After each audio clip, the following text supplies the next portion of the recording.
Kabareng matur ing mriki kawula Jumantaka Jumantana kumawantun jumeneng wonten ngarsa ing panjenengan sami. Mboten sanes kawula haminangkani sulih saliranipun panjenenganipun Bapa Muhdawal kawula kadhawuhan kautus hangaturaken menapa ingkang dados bot repotipun sakawit panjenenganipun Bapa Muhdawal boten kuwawa matur wonten ngarsa panjenengan sami sehingga kawula kajibah dados sesilihipun. Ananging sakderengipun kanthi tunduk larasipun usulan bangsa liraning agunging agami kawula nderekaken puji astuti, puji syukur wonten dalem Gusti ngersanipun Allah Subhanahu wa taala. Bilih ing wekdal punika kranten ageng sanget berkah saha rahmatipun ingkang sampun kaparingaken dumateng kula lan panjenengan sami ing saengga ing wekdal punika kula dalah panjenengan sami tasih pinaringan karaharjan, keselamatan, kesegar kewarasan, ugi tasih pinaringan iman lan Islam ing saengga kula dalah panjenengan sami saged makempal manunggal piniji wonten ing dalemipun panjenenganipun Bapa Muhdawal ing laladan telatah Jalan Alim mriki kanthi wilujeng. Ingkang salajengipun sholawat sinaring salam mugi tansah kajiwa kasalira dumateng panjenenganipun panuntunipun umat non inggih Gusti Rasul Nabi Agung Muhammad Rasulullah sallallahu alaihi wasallam.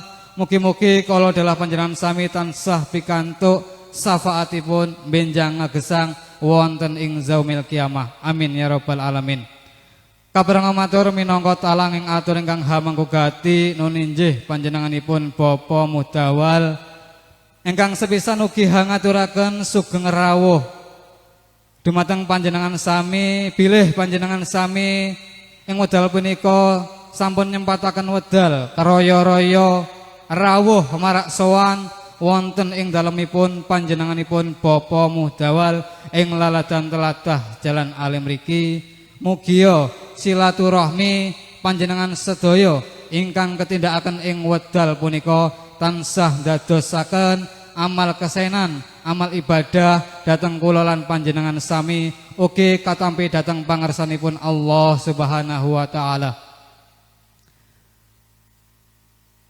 Ingkang salajengipun panjenenganipun sedaya dipun aturi sugeng pinaraan, sugeng lelenggahan kanthi mardu kaning penggalih lan ugi panjenengan sedaya kasuwun lelenggahan sinambi angrahapi pasugotonipun unjukan saha daharan sawontenipun ingkang sampun kaaturaken punika.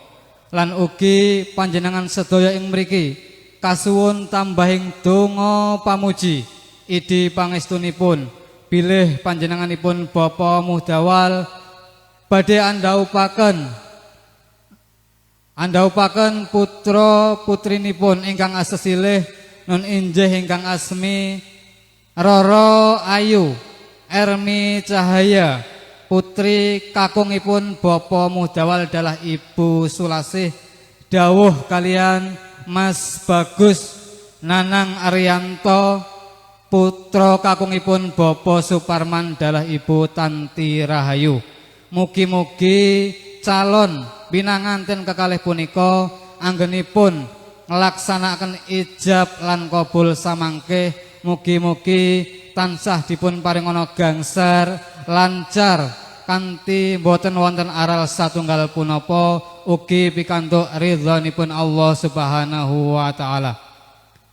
Ingkang salajengipun ing wedal punika panjenenganipun Bapa Muhdawal dalah kula wangsa ugi hangaturaken agunging pangampunten ingkang tanpa pepindhan dumateng panjenengan sami.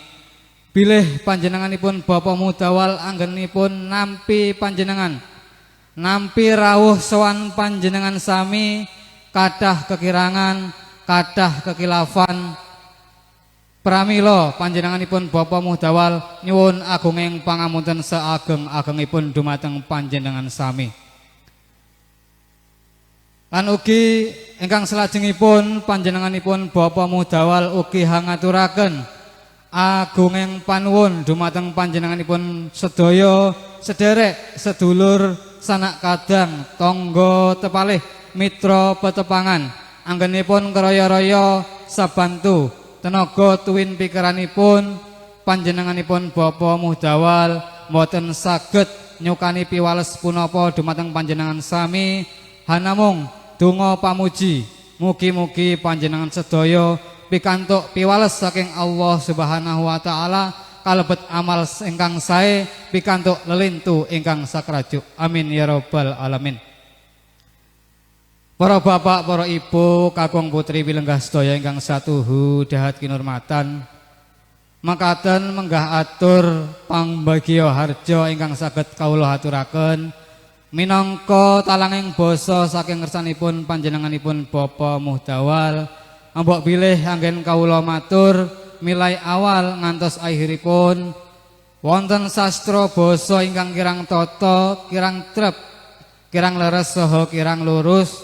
Kawula hanamung manungsa limrah tansah nandang luput lan salah kersaha panjenengan sedaya paring pangasama ingkang tanpa pepindhan. Akhiripun kawula pungkasi kanthi ucapan bila taufik wal hidayah. Assalamualaikum warahmatullahi wabarakatuh.